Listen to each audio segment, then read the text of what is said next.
अस्सलाम वालेकुम नाज़रीन, आप देख रहे हैं प्रोग्राम 7 से 8। मैं हूं किरण नाज। हफ्ते का पहला दिन है, साल का तकरीबन अख्तिताम शुरू हो चुका है। सर्दियां शदीद हैं, गैस बिजली की लोड शेडिंग है, आवाम परेशान है, लेकिन अपोजिशन हुकूमत गिराने और हुकूमत अपोजिशन को सबक सिखाने के लिए परेशान है। तो फिर आवाम अपना गम अपने पास ही रखें। इससे पहले कि मैं प्रोग्राम में PDM और हुकूमत की बात करूँ, मैं तस्करा करना चाहती हूँ रसते हुए उस जख्म का, उस कौम के मेमारों का, इस मुल्क के मुस्तकबिल का, इस वतन के मासूम बच्चों का जो कभी कचरे के ढेर पर, कभी तालाब में, कभी जले हुए, कभी कटे हुए, कभी हाथ पांव टूटे हुए, कभी चेहरे बिगड़े हुए, लुटे हुए, उधड़े हुए मिलते हैं। दरिंदों की हविस का निशाना बने मरे हुए मिलते हैं। 2 दिन पहले कसूर वाले अपनी बेटियों के बचपन को जख्मी करने वाले के खिलाफ एहतजाज कर रहे थे।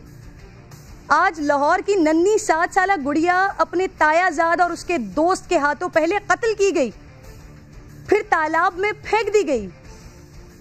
मुल्जिमान ने एतराफ जुर्म कर लिया है। न ज़ैनब का पहला वाकया था और लगता ऐसा है कि खुदा न खास्ता ये मासूम भी आखिरी वाकया ना हो। लेकिन मसला है कि ये मसला रुक कर नहीं दे रहा, ये मामला ख़त्म क्यों नहीं हो रहा। पंजाब में नाज़रीन इस साल 1329 केस रिपोर्ट हुए हैं। सिर्फ 175 केसेस ज़ेरे तफ्तीश हैं, ना रिपोर्ट होने वाले अनगिनत होंगे। 92 मुकदमात तो मनसूख हो गए हैं। सिर्फ लाहौर में 220 बच्चों के साथ ज्यादती हुई है। सजा के लिए सामने आने वाले आदाद शुमार से ही अंदाजा हो जाता है कि दरिंदे इंसाफ का हशर नशर देखकर बेबाक हो गए। जो करना है करते जाओ, पकड़ में आगे भी गए तब भी निकल जाएंगे। लाहौर मोटरवे सानहे के बाद ऐसा लगा था कि मुल्क के हुक्मरानों को मासूम जानों का एहसास हो रहा है। वज़रा से लेकर वज़ीर आज़म तक गम में डूबे हुए कानून पर अमल करवाने की तजवीज़ें देते हुए नजर आ रहे थे। सदर साहब ने कुछ दिन पहले रेप के खिलाफ सदारती ऑर्डिनेंस पर साइन भी कर दिए, जो 4 महीने के लिए काबिल अमल है। इसे मुस्तकिल करने के लिए कानून साजी करना होगी। सदर साहब, वज़ीर आज़म साहब, PDM की चाल और आपका एतमाद देखकर लग रहा है कि हुकूमत कहीं नहीं जा रही। आपसे सिर्फ और सिर्फ इतनी सी गुजारिश है कि एक नज़र यहाँ भी डालिए।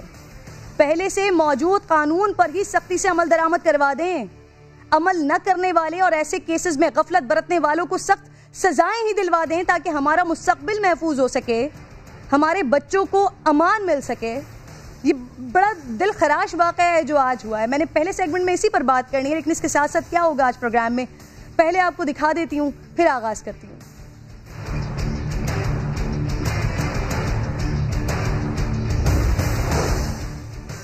लाहौर में होलनाक वाक़या। कज़न ने दोस्त के साथ मिलकर 7 साला बच्ची को अगवा किया, कत्ल किया, उसके बाद ज़्यादती की।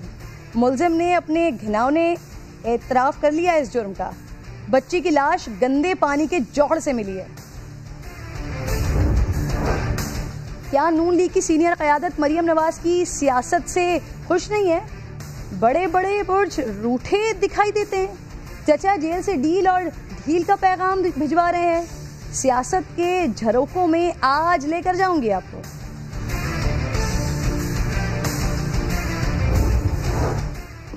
और मुल्क की तारीख की सबसे बड़ी दहशतगर्दी।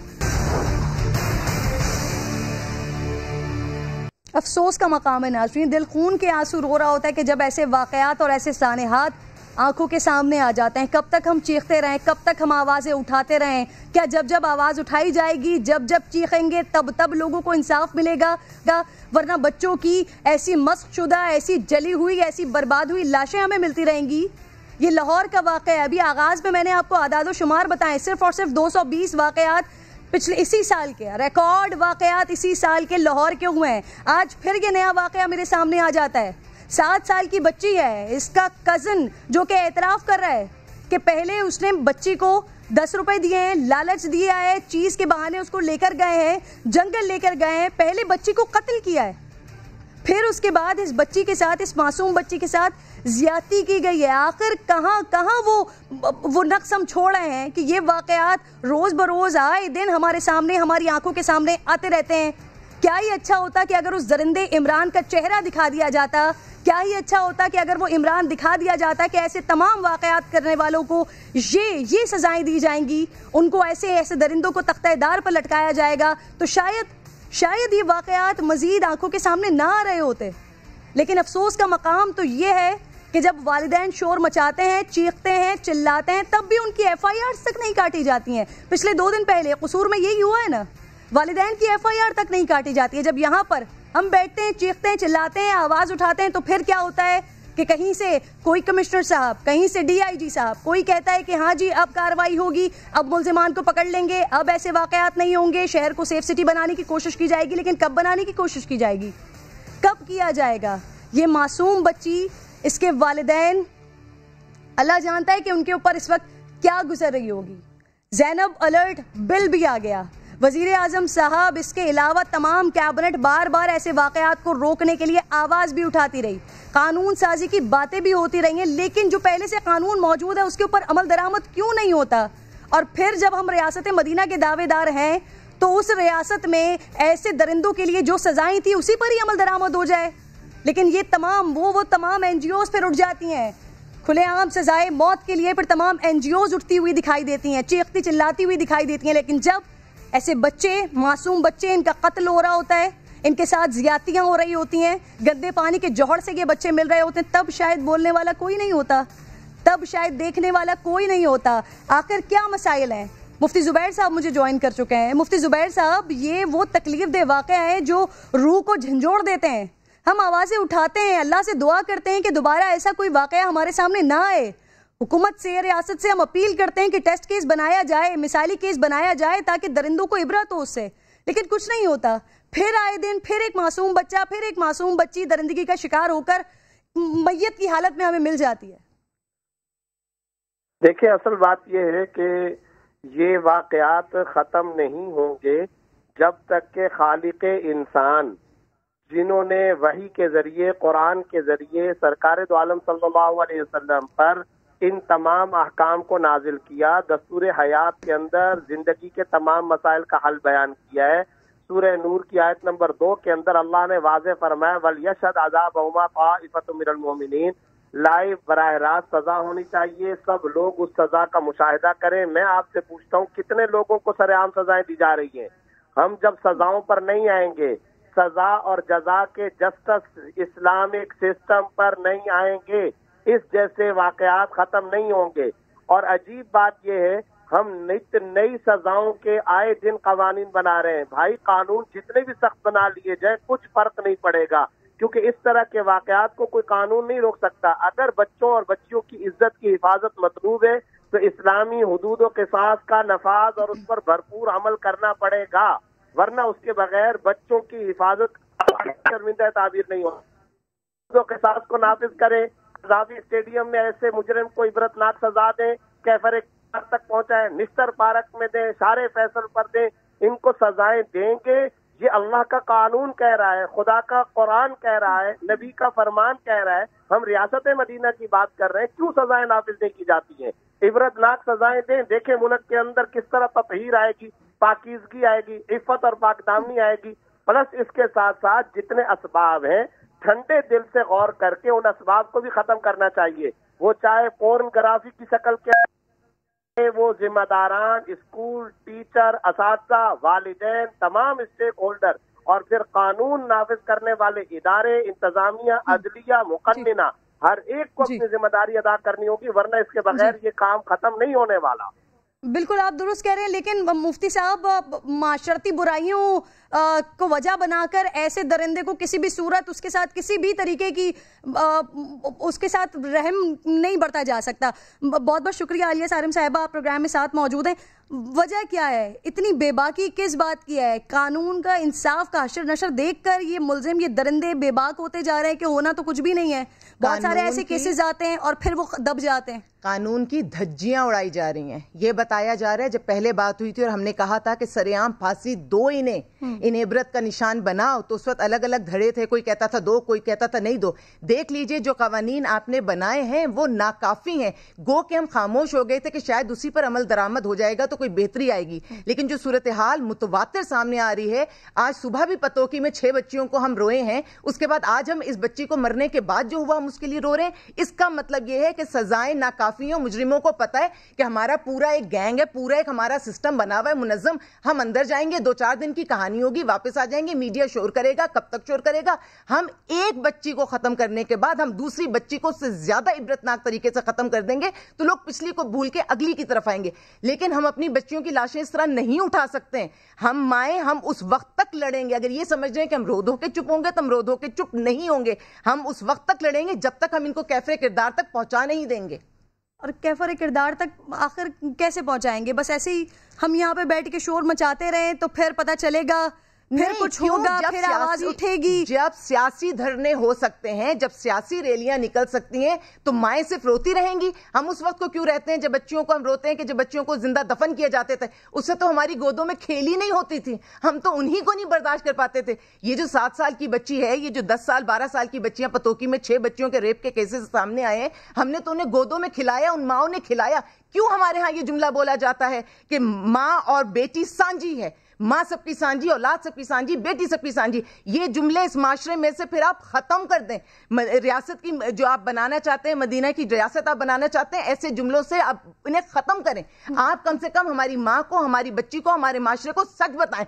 आप बताइए कि अपनी मदद आपके तहत हमने बच्चियों को बचाना है। आप उन माओं से भी सवाल कीजिए कि आप कितने बच्चे पैदा करके उसके बाद कितने बच्चों को संभाल पाएंगी। और औरत अगर स्टैंड लेती है कि मैं इतने बच्चे नहीं संभाल पाती हूं तो उसको सपोर्ट कीजिए। आप कभी मजहब के हवाले से, कभी कानून के हवाले से, कभी माशरे के हवाले से आप इतना इस्तेसाल कैसे कर सकते हैं? आप एक बच्ची को इस तरह से खत्म होने के बाद उसके साथ ये दरिंदगी कैसे कर सकते हैं? आप हम माओं के दिल से कब तक खेलेंगे? आप कब तक हमारे लिए हमें ऐसे रुस्वा करेंगे? हम इतने रुस्वा नहीं हो सकते। हम किसी दुश्मन मुल्क में नहीं बैठे हुए, हम अपने मुल्क पाकिस्तान में बैठे हुए हैं। आप ये दरिंदगी हमारे साथ ना करें तो मुनासिब है। हम माए बहनें अपने घरों में इज्जतें लेकर बैठी हैं, आप खुदारा हमें वहां बैठा रहने दें। और हमारी मासूम बच्चियां जो किसी भी वजह से, चाहे खेलने के लिए, चाहे किसी वजह से भी घर से निकलती हैं, उनके साथ ये दरिंदगी बंद कीजिए। ये बर्दाश्त नहीं हो सकती है। आलिया साहिबा, एक छोटी सी नज़्म है, ये जो इस्तेहसाल का और ज्यादतियों का शिकार होता है, मैं वो सुनवाऊं, लेकिन उससे पहले मुझे जुमले अदा करना समझ नहीं आ रहा है कि मैं किस तरह से कहूं उस दरिंदे के बारे में कि जिसने बताया है कि उसने किया क्या है। सुनिए जरा, सुनवा देती हूँ पहले मैं नाज़रीन को। ये जुमले आपने नाज़रीन मुलाहिज़ा किए हैं, जिसका उर्दू तर्जुमा भी मैंने आप लोगों को बता दिया कि कितनी बेबाकी के साथ, कितनी बेशर्मी के साथ ये शख्स अपने मुंह से बता भी रहा है कि उसने उस बच्ची के साथ क्या किया, कैसे उसको लालच देकर लेकर गया और फिर उसके बाद उसको कत्ल कर दिया और कत्ल के बाद उसको ज़्यादती का निशाना बनाया है। ये नज़्म जरा सुनिए, पहले ये नज़्म सुनवाती हूँ आप लोगों को।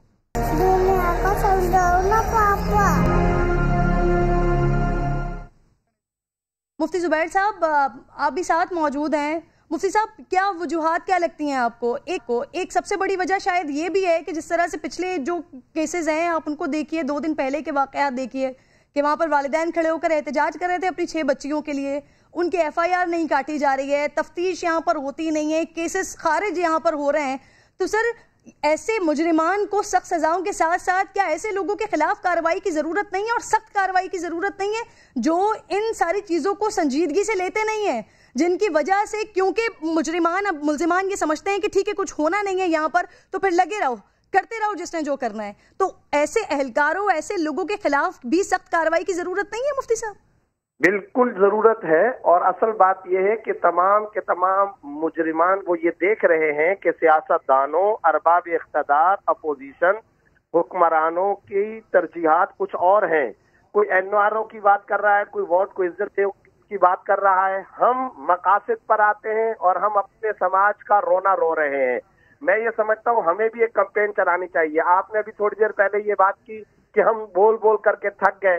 देखें, अब पाकिस्तान के कवानीन में ये बात आ जानी चाहिए कि इंसाफ उसी को मिलेगा जिसके लिए मीडिया शोर करेगा। हम कैंपेन चलाते हैं, हुदूद व क़िसास नाफिज करो, शरई सजाओं को नाफिज करो, ताज़ीरी इस्लामी सजाओं को नाफिज करो। ये हमारी कैंपेन होनी चाहिए, ये हमारे बाकायदा स्लोगन और नारे होने चाहिए। और याद रखिए, जब तक हम माशरे को इस बात पर नहीं लाएंगे, हम इन वाकयात से जान नहीं छुड़ा सकते। और ये इस वक्त हमें हालात के तमाचे लग रहे हैं। मुसलसल लग रहे हैं, उसके बावजूद अगर हम ना संभले और अल्लाह के दिए हुए कवानीन पर ना आए, सरेआम सजा पर ना आए। अब ये मुजरिम पकड़ा गया है, आज तारीख नोट कर दीजिए, इसको कब सजा मिलती है, मिलती भी है कि नहीं मिलती है। इस्तगासा, बचना, गवाह, ताखीर का अदालती सिस्टम, जस्टिस सिस्टम के अंदर डिले करना, ये आप देखते चले जाइएगा तमाशा।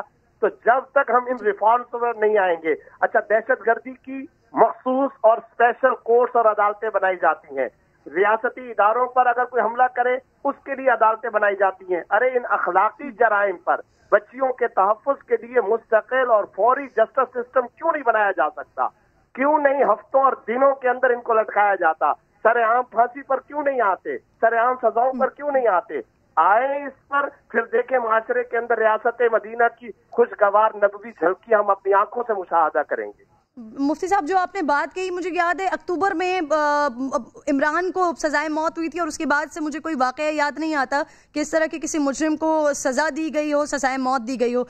आपके इल्म में या आपकी याददाश्त में कुछ आपको याद आ रहा है? मेरे याददाश्त में सिर्फ मेरी बेटियों के साथ ज्यादतियां हैं, मेरी बेटियों के साथ दरिंदगी है, और बोलने वाला सिर्फ हम मीडिया बोलने की हद तक के, या एनजीओज भी बोलने की हद तक के, हम जिनको मंतकी अंजाम तक पहुंचाते हैं उन्हीं के लवायकीन उनको वहां जाके माफ भी कर दिया करते हैं। कितने केसेज है कि हमने जान जोखों में लेके गए, वहां तक उनको पहुंचाया, लेकिन वो पीछे हट गए। क्यों नहीं स्टेट सामने आती? किसी एनजीओ, किसी जो हुकूमत की ताकत है, मैं तो बारहा कहती हूँ वो हुकूमत की ताकत है, एनजीओ के पास वो पावर्स नहीं, लेकिन हुकूमत क्या इन चीजों पर मसला हल करना चाहती है? कि हुकूमत को लगता है कि उसकी बेटियां बेटी हैं, जिनके पास इख्तिदार है वो बेटियां, और बाकी जो झोंपड़े की बेटियां हैं वो बेटियां भी नहीं है। रियासत मदीना में जानवर पर जुल्म नहीं हो सकता, हमारी तो बेटियां ज़बा हो रही हैं। हमें किसी दुश्मन की जरूरत क्या है? जहां जिस मुल्क में जिस जगह हमें महफूज होना चाहिए हम वहीं महफूज नहीं है। क्या सजा मिलती है पुलिस वाले को? मुअत्तल।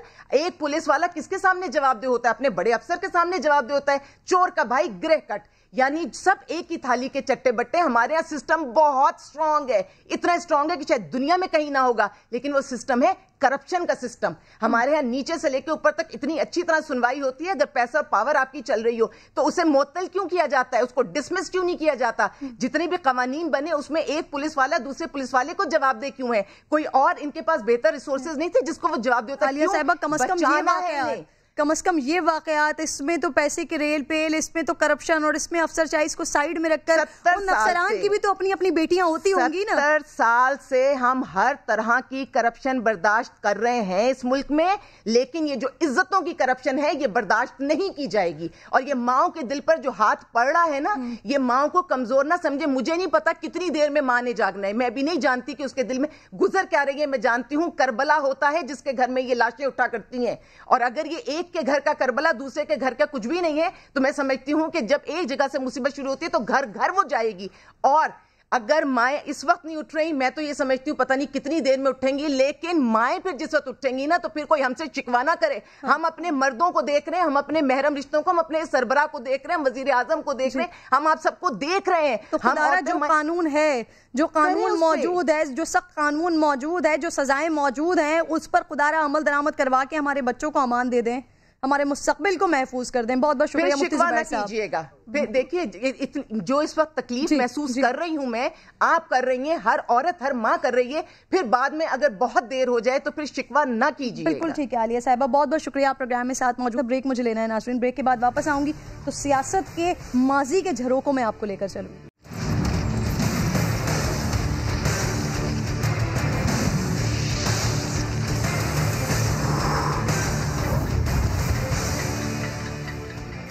प्रोग्राम में एक बार फिर नाज़रीन आपको खुशामदीद कहती हूँ। पार्टी कोई भी हो, रहनुमा कोई भी हो, जमहूरियत की धुन पर दीवाना वार रक्स करते सियासतदान उसूलों की सियासत का राग अलापते हैं, लेकिन ये उसूल हैं क्या?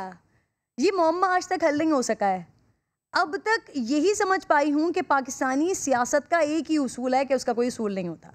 मफादात और सियासत का चोली दामन का साथ है। कल के दुश्मन आज के दोस्त और परसों फिर दुश्मन बन सकते हैं, और ये समझने के लिए सियासत को ज़रा बड़े कैनवस पर देखने की ज़रूरत है।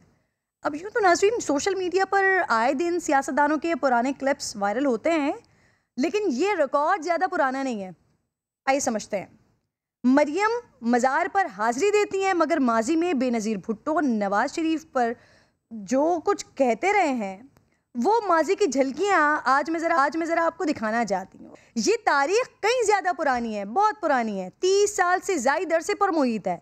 नवाज शरीफ हों या मरियम नवाज साहिबा, आज बेनज़ीर भुट्टो को जमहूरियत की रोशन मिसाल कहते हैं, मगर बेनज़ीर भुट्टो नवाज शरीफ साहब को जानवरों से भी बदतर करार देती थी। नवाज शरीफ को वहशी, फाशिस्ट और चोर करार देती थी।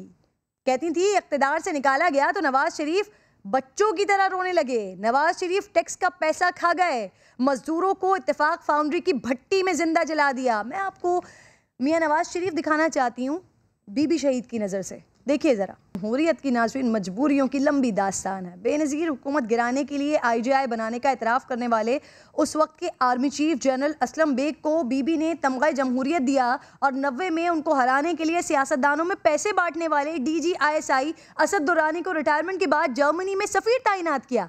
सिर्फ यही नहीं है, जिस सदर गुलाम इसहाक खान ने उनकी हुकूमत को घर भेजा, जिनके खिलाफ वो गो बाबा गो के नारे लगाती थी, आज जरदारी साहब जिस 58-2B के खात्मे का क्रेडिट लेते हैं, जिस 58-2B के खात्मे के लिए बेनज़ीर ने नवाज शरीफ से मुज़ाकरात किए थे, लेकिन दर पर्दा बीबी उसी 58-2B की छत्रछाया में नवाज हुकूमत गिराने में उन्हीं सदर गुलाम इसहाक खान के साथ खड़ी थी, जो खुद पीपल्स पार्टी की हुकूमत भी इसी अंदाज में गिरा चुके थे। बीबी ने अपने MNAs के सीफे स्पीकर कौमी असम्बली के बजाय सदर मुमलिकत को जमा करवाए। 17 अप्रैल को बीबी की मुलाकात हुई और उसी दिन सदर ने असम्बली तहलील की। नवाज हुकूमत का खात्मा हुआ, जरदारी साहब भी जेल से बाहर आ गए और निगरान हुकूमत में जरदारी साहब ने उसी गुलाम इसहाक खान से हलफ लिया जो उन्हें क्रिमिनल डिक्लेयर कर चुके हैं। बीबी जमहूरियत को परवान चढ़ाना चाहती थी, मगर अपने आखिरी इलेक्शन से कबल अमेरिका में इस बात की यकीन दहानी हासिल की कि अब इक़्तिदार उन्हें सौंपा जाएगा। साथ ही मुशर्रफ के साथ डील में भी अमरीकी किरदार अहम था कि जिसके नतीजे में जरदारी साहब पर बनाए गए करप्शन के मुकदमात से उन्हें निजात मिली। साबिक अमरीकी वज़ीर ख़ारजा कॉन्डोलीज़ा राइस ये अपनी किताब में नाज़रीन लिख चुकी हैं, इस बात की तस्दीक कर चुकी हैं। अब क्या अजब कमाल है कि बेनज़ीर की सियासी विरासत बिलावल को मिल जाती है। बिलावल अपनी वालिदा के वारिस करार पाते हैं और बेनज़ीर साहिबा ने भुट्टो की वारिस, मार्शल लॉ में कोड़े खाने वाली मादिर जमहूरियत अपनी वालिदा नुसरत भुट्टो को इख्तिलाफात पर ओहदे से बरतरफ किया था। बेनज़ीर उनके फैसलों को गैर अक़ली करार देती रही हैं। चलिए नाज़रीन, डेमोक्रेसी की ये रुदात थी। अब ज़रा दिखाती हूँ आपको करप्शन कहानी। आज ऐसा लगता है कि करप्शन ये सारा शोर इमरान खान साहब ने डाला हुआ है, लेकिन बेनज़ीर भुट्टो की इंतखाबी मुहिम के लिए ईदी एयर एम्बुलेंस का बेदरेक इस्तेमाल हो या दूसरे दौरे हुकूमत में 316 VIPs को ज़कात फ़ंड से करवाया गया हज हो, माली बेज़ाब्तगियाँ अखबार की शह सुर्खियाँ बनती रही हैं। चाहते हुए या ना चाहते हुए आज नवाज शरीफ की मोहब्बत में पीपल्स पार्टी के साथ खड़े नजम सेठी बेनज़ीर के बारे में क्या कहा करते थे, क्या राय थी उनकी, सुनिए ज़रा। नाज़रीन, हेवनफील्ड अपार्टमेंट्स और ऑफशोर कंपनीज का शोर तो बहुत सुना, लेकिन पाकिस्तानी सियासत में घोड़ों के निनाट भी ज़्यादा है। बेनज़ीर दौरे हुकूमत में जरदारी साहब के घोड़ों के लिए शाही खर्च से बनाए गए अस्तबल हों या प्राइम मिनिस्टर सेक्रेटेरिएट की शहाना तज़ीनो और आइशो, दर्जनों करप्शन स्कैंडल सामने आते रहे हैं। बहुत सौ पर जरदारी साहब खुद भी लबकुशा हुए हैं। और नाज़रीन, यूँ तो मरियम नवाज़ का जुमला मेरी लंदन तो क्या पाकिस्तान में भी कोई प्रॉपर्टी नहीं है, हम दर्जनों बार सुन भी चुके हैं, आप लोगों को सुनवा भी चुके हैं, लेकिन बीबी यही अपनी प्रॉपर्टीज़ पर यही कुछ कहा करती रही हैं। लेकिन बाद में जरदारी साहब ने इसका इतराफ़ भी किया। ज़रा सुनिए। कल मरियम साहिबा अपने जलसे में फरमा रही थी कि मेरी बीबी से दो वाबस्तगियाँ हैं, तो ये तीसरी वाबस्तगी शायद उनके जहन में ना हो, तो उनको मैंने याद दिला दी है। खालिद अजीम साहब मुझे ज्वाइन कर चुके हैं। खालिद अजीम साहब, आपको मैं खुशामदीद कहूँगी। जो माजी के झरोके से कुछ निकाल कर हम लेकर आए हैं, ये बातें कुछ इस तरह की हो रही होती हैं कि जैसे करप्शन का सारा शोर इमरान खान साहब ने डाला हुआ है और ये तो लोग आपस में शीर व शकर थे। हालांकि कल मरियम साहिबा कह रही थी कि जितनी 20 साजिशें कल हमने एक दूसरे के खिलाफ की हैं, अब हमने उसको समझते हुए और आगे बढ़ने का फैसला किया है। लेकिन ये खान साहब के दौर से नहीं, ये बहुत पुराना चला आ रहा है। ये सब कुछ सुनवाया दिखाया मैंने आज। जी बिल्कुल सही कहा आपने। और एक दूसरे के ख़िलाफ़ इनके जो इल्ज़ामात थे, ऐसा लगता था कि ये जानी दुश्मन है, सियासी दुश्मन नहीं है।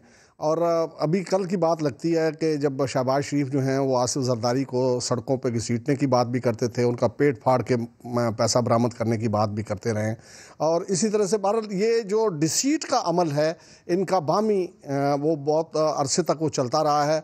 ये जब कभी कहीं एक दूसरे के करीब भी आए तो उन्होंने एक दूसरे को इतना धोखा दिया है कि फिर शायद उनके फासले बहुत बढ़ जाते रहे। आज हालात ने उनको इकट्ठा किया हुआ है, उसके मुख्तलिफ रीज़न्स वो तो जमहूरियत बताते हैं, हुकूमत के नज़दीक इसको ये कहा जाता है कि वो करप्शन बचाने के लिए। आपने इतनी लंबी चौड़ी जितनी बात बताई हैं, एक एक वाक़या ऐसा है कि उसके ऊपर पूरी पूरी किताब लिखी जा सकती है, बल्कि बाज़ वाक़यात में तो पूरी पूरी किताबें मौजूद हैं। और ये बात भी एक फैक्ट के तौर पर है कि नवाज शरीफ के पहले दौर में बेनज़ीर भुट्टो जो हैं वो इफ्तिखार गिलानी के ज़रिए नवाज शरीफ हुकूमत के साथ इस बात के मुज़ाकरात कर रही थी कि 58(2)B को कैसे ख़त्म किया जाए, लेकिन आपने बजा तौर पे निशानदेही की है कि बाद में उसी 58(2)B का फ़ायदा उठाने के लिए वो सारा कुछ भूल के, गो बाबा गो के नारे भूल के वो गुलाम इसहाक़ खान के साथ आ गई थी। और बैरून मुल्क से वो आई तो एयरपोर्ट से सीधा ईवान सदर पहुंची थी 18 अप्रैल 1993 को। और वो इस्तीफ़ों का ढेर जो उनके पास मौजूद था वो पता नहीं मौजूद था या नहीं था, लेकिन वो कहा यह जाता है कि उन्होंने सदर मुमलिकत को पेश किया और उसके नतीजे में वो असम्बली टूटी। फिर जब असम्बली बहाल हो गई तो उसके बाद उन्होंने लॉन्ग मार्च के बहुत से प्रोग्राम जो है उनका अनाउंस किया। एक प्रोग्राम उनका वो तयशुदा था, लेकिन वो लाहौर से सीधी एक जहाज़ पे बैठ के यहाँ आई, इस्लामाबाद आई और यहाँ से GHQ चली गई। उसके बाद उन्होंने कहा कि मुझे यकीन दिला दिया गया है कि नवाज शरीफ जो हैं वो अब हुकूमत अपनी खुद ही छोड़ देंगे, लिहाजा मुझे उनके ख़िलाफ़ कैंपेन चलाने की ज़रूरत नहीं। इसी तरह से नवाज शरीफ जो हैं वो नवाबज़ादा नसरुल्लाह के ज़रिए, जिसका अभी आप इशारा भी उसमें क्लिप में मौजूद था कि उनके ज़रिए उन्होंने 2000 में ARD बनवाई और ये दो जो स्टांच राइवल थे एक दूसरे को गिराने वाले, और आपने वो क्लिप अभी नहीं सुनवाया, वो भी वायरल हुआ है कि जिसमें 12 अक्टूबर को बेनज़ीर भुट्टो ने ये कहा था कि नवाज शरीफ की हुकूमत को बरतरफ करने का फ़ैसला बिल्कुल दुरुस्त है, वो फ़ौज को डिवाइड करना चाहते थे, ये हमारा आखिरी इदारा था, उन्होंने यहाँ पे करप्शन का बाज़ार गर्म कर रखा था, वो सियासी मुखालफिन के जो है वो उनके जान का अजाब बने हुए थे। और साथ उन्होंने अपील की थी मगरिब को कि नवाज शरीफ की सपोर्ट मत करें, मार्शल लॉ की मुखालफत के नाम पे नवाज शरीफ की सपोर्ट मत करें। तो वो बेनज़ीर जो हैं वो एक साल बाद ही नवाबज़ादा नसरुल्लाह साहब की जो बनाई हुई ARD है उसमें नवाज शरीफ के साथ बैठी हुई थी। ये अलग बात है कि 3 दिसंबर 2000 को ARD बनी और 10 दिसंबर को नवाज शरीफ साहब जो हैं वो टाटा करते हुए बैरून मुल्क चले गए और ARD जो है वो सिर्फ अपना सा मुंह लेकर रह गई थी और वो जिस मकसद के लिए बनाई थी वो खासी हद तक अच्छा खालिद साहब एक बड़ी मुमासलत दिखाई मुझे दे रही है। एक तरफ जो मैं अभी नाज़रीन को बता रही थी, अपनी वालिदा नुसरत भुट्टो साहिबा को इख्तिलाफात पर ओहदे से बरतरफ किया था और फिर बीबी शहीद साहिबा ने कहा कि वो गैर अक़ली उनके फैसले हुआ करते थे। तो इस वक्त की जो बिलावल की तर्ज सियासत है, गो कि वो खुद ये बात नहीं कह रहे हैं, लेकिन बीबी शहीद के जो नवाज शरीफ साहब के लिए, मुस्लिम लीग नून के लिए जो वो कहा करते थे उनसे तो बिल्कुल अलग जा रहे हैं। तो यानी कि अपनी वालिदा के फैसलों से या अपनी वालिदा की सोच से तो ये भी अलग जा रहे हैं। देखें जी, ऐसा नहीं है, ये तो खुद बहुत मैं समझता हूँ कि बड़े तल्ख अल्फाज में ये इनके ऊपर तनकीद करते रहे हैं। मोदी का जो यार है गद्दार है का नारा गा के कौन लगाता था? बिलावल भुट्टो साहब थे। गंजा लीग का लफ्ज किसने मुतारिफ करवाया? ये बिलावल भुट्टो साहब थे ट्विटर पर। जी ये सारा जो दूसरा दौर बेनज़ीर इसका नवाज शरीफ साहब का जो तीसरा दौर था उसमें उन्होंने क्या नहीं कहा। फिर वो सारे इकट्ठे वहाँ पे नज़र आते थे। शेख रशीद साहब जो हैं वो इनके साथ खड़े हुए होते थे और ये सारी इनको वो क्रेडिट लेते थे इस बात का कि सारी अपोजिशन को जमा कर रहे हैं। इमरान खान साहब जो हैं वो उनके उस वक्त साथ मौजूद होते थे और उन्होंने उस वक्त भी मैं नहीं समझता कि वो बेनज़ीर की लेगेसी खुद जो है वो आसिफ जरदारी साहब जो हैं उन्होंने क्या नहीं कहा और पीठ में छुरा घोंपने वाला और मतलब सारा कुछ नवाज शरीफ के हवाले से सारा कुछ वो कहते रहे। लेकिन अब ज़रूरत ने उनको इकट्ठा कर दिया है और इसी तरह से पीपल्स पार्टी के ऊपर नवाज शरीफ और शहबाज शरीफ की तनकीद को बहुत ज़्यादा पुरानी बात नहीं है। वो कल तक ये सारा कुछ कहते रहे। मरियम नवाज की आप क्लिप जो है वो निकाल के देख लें कि उन्होंने क्या नहीं कहा इनके बारे में। इससे पहले कि मैं पुराने क्लिप्स निकाल कर देखूं, मुझे तो कल वाला जो उनका जलसा में खिताब था वो सोचना चाह रही हूँ, उस पर मैं आपसे जरा पूछना चाह रही हूँ। उसका 50% जो हिस्सा था वो बीबी साहिबा के बारे में मुसलसल बात होती रही और फिर 50% इमरान खान साहब के बारे में। तो जो कुछ उन्होंने कल गड़ी खुदा बख्श में कहा है, ये कितनी बड़ी कीमत अदा करनी पड़ेगी मरियम को पंजाब में इसकी? देखिए, मैं ये समझता हूँ कि थोड़ी सी इस चीज़ को एक फैक्ट जो है उसे हम सामने रखना चाहिए कि पोलराइजेशन बहरहाल अपनी जगह पे मौजूद है। और इस वक्त पंजाब के अंदर अगर आप बात करें तो पंजाब में पीपल्स पार्टी मुस्लिम लीग नून की राइवल नहीं है। पंजाब के अंदर मुस्लिम लीग नून की राइवल जो है वो पीटीआई है। इसलिए मेरा ख्याल है उनको को बहुत ज़्यादा इसमें फ़र्क नहीं पड़ेगा। पीपल्स पार्टी पंजाब के अंदर कमर ज़बान कायरा साहब जो मर्जी कहते रहें, लेकिन ये एक फैक्ट है कि पीपल्स पार्टी मासवाए चंद हलकों के वो अपना वोट बैंक खो चुकी है। वो कुछ पीपल्स पार्टी के पास, कुछ पीटीआई के पास चला गया है, कुछ मुस्लिम लीग नून के हवाले हो चुका है।